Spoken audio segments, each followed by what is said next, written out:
Okay, here we go.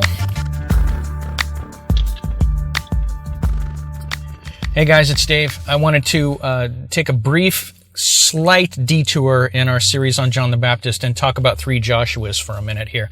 It ties directly into John the Baptist, but I'll need to lay this foundation and then we can jump back into the purpose of John the Baptist's ministry, what his purpose was. In researching John the Baptist, I came across an interesting thought that I explored. And that's the thing with the scriptures is once you start exploring in one room, then you realize there are a lot of doors in this room, and you go through those into other rooms that also have lots of doors, and you can find yourself wandering from one fascinating room to another. So before I backtrack into the room that we were just in, I want to spend some time here with this idea of three Joshuas. The more I study the Old Testament and the history of Israel, the more a big picture is forming in my mind and in my heart that kind of ties the whole thing together. You step back and you see an overview instead of diving into each specific there's little epochs and little people and characters that you can get wrapped up in the little world with losing sight of what ties them all together. And I want to talk about the three Joshuas for a minute. And what they represent. It's interesting to me, I noticed when I was searching and studying the captivity in Babylon and under Nebuchadnezzar, and then 50 years later when they started to come back and reestablish Jerusalem. And the name of the high priest at the center of all that was Joshua. And I thought, oh, that's interesting. The captivity in Egypt off to the west, originally at the birth of Israel, there were captives there, and the king, the Pharaoh was there, and they were slaves in Egypt. Well, you know the story. And Moses and Aaron came and led them out of Egypt, and there are some interesting dynamics there. They wandered in the wilderness, and then Joshua, the son of Nun, who was the apprentice of Moses, led them into the land of promise. That's how they came back in. So they started off in the land of promise when it was just Jacob and his sons, and Joseph went ahead into Egypt. You know the story. They went there to escape the famine and then stayed there for 400 plus years. And they became slaves, and the Pharaoh would not let them go. And so Moses led them out. A shepherd led them out. There's more than a shepherd and a prophet, and that he's signs and wonders. And Aaron was his mouthpiece, which is interesting when we talk more about Jesus and John the Baptist. They wandered in the desert until that generation was dead, and then Joshua led them into the land of promise. Fast forward a couple hundred more years, well, more than that, and they continue to rebel against God. God continues to punish Israel because they just won't obey him. It's such a simple concept. And the more I realize that, the more I see it from the Garden of Eden on. It's just, if you would just do what I say, trust me and love me enough to do what I say, God says, and then everything would be fine. But they always rebelled. Stiff-necked, they would rebel against him and do what they wanted instead. And that was the cause of no end of problems for them, including the time when Jeremiah was trying to bring them up, that you got one more shot. Other than that, God's going to bring Nebuchadnezzar here. He's going to flatten the city and take care of you guys away captive. So they were off into captivity again, into the east this time, to Babylon, which is interesting because that's about where Abraham was from. Ur of the Chaldees is actually a little bit further than Babylon, just a little bit further east and south near the water there. So yeah, it's interesting that that's where the origin was. I was thinking about Abraham today. It's not like he was Jewish. He pioneered something. He was the start of something. They speak Hebrew. Where did Hebrew come from? Who invented it? It's not like Abraham invented Hebrew. It's interesting when you trace it back that far and you realize that Abraham was basically a Babylonian, really, in a sense, before Babylon was, came to be what it was, but into the promised land, then out west to Egypt, captivity, back into the promised land, then carried away captives again, this time back where they came from, back to Babylon. This time God softened the hearts of the kings to send them back, but when they came back, it was Joshua again who brought them back. Joshua the high priest, Joshua the son of Josedek, Joshua Zerubbabel was with him.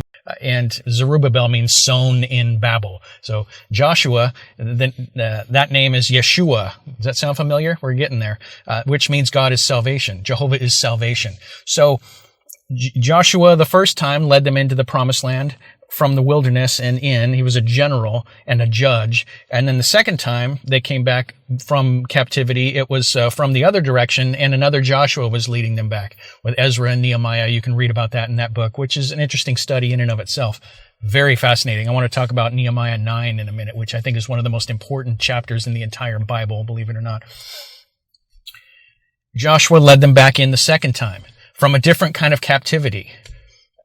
And it made me, when it dawned on me that the same word Yeshua that was translated Joshua in both of those cases is also translated Jesus. And Jesus, in a sense, was the third time that he was leading his people out of captivity and back into the promised land, if you will, into the kingdom of God. Same dynamics. Captivity, a preparation came, and then a wandering, and then people coming back. Now, in the nation of Israel, it was an entire nation that was delivered in one night.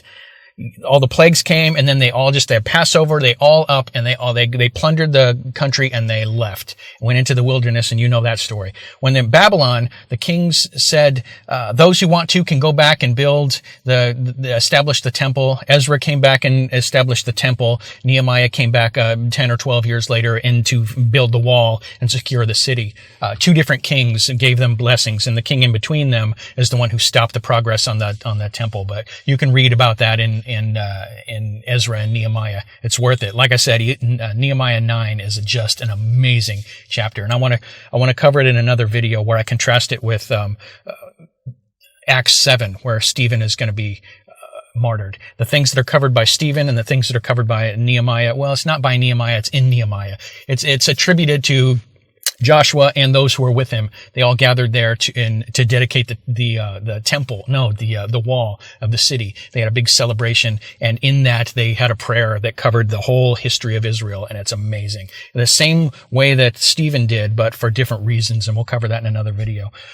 But when Jesus came, the people of God were in another kind of captivity. They were in another kind of darkness. They were slave to the prince of this world, in a sense. You've got Pharaoh the first time. You've got the kings in Babylon the second time, and Persian. There were Babylonian and Persian. And then you've got the prince of the darkness, who's got people in darkness. And John the Baptist came to facilitate and make possible the third Joshua coming to lead them into the kingdom of God, the promised land, out of darkness and into light, out of captivity, setting the captives free. The parallels there are remarkable. And I think in each of the cases, Egypt, it was a whole country delivered. In Babylon, the king said, whoever wants to can go. And a lot of people left to go back in stages to go back to Israel and rebuild and resecure the country, because it was just overrun by the people of the land. They met opposition at every front, but they did it. They reestablished Jerusalem and repopulated it. But it wasn't all of Israel that came back. A lot of people came back in stages, and a lot of people stayed. In Babylon, the king didn't chase them out. The king didn't want them to stay. He said, you're free to go. That's an interesting difference between how Pharaoh handled it and the fact that everyone left in one night, and then how the various kings that Cyrus and Darius, Artaxerxes, those who allowed them to go back, they go back in stages, and it wasn't the whole country. It was just groups of people. I think Ezra had 50,000 plus people that went back with them to reestablish the temple. A lot of people stayed.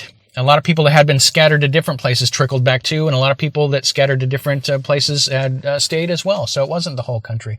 And I think with Jesus, it's not the whole people of Israel in one time, and it's not groups of people, it's individuals who are bound. And I think that's one of the distinctions between the three Joshuas. A whole country, groups of the country, large percentages, and then individual hearts, each one, the third Joshua, because again, it's the same name. Jehovah is salvation.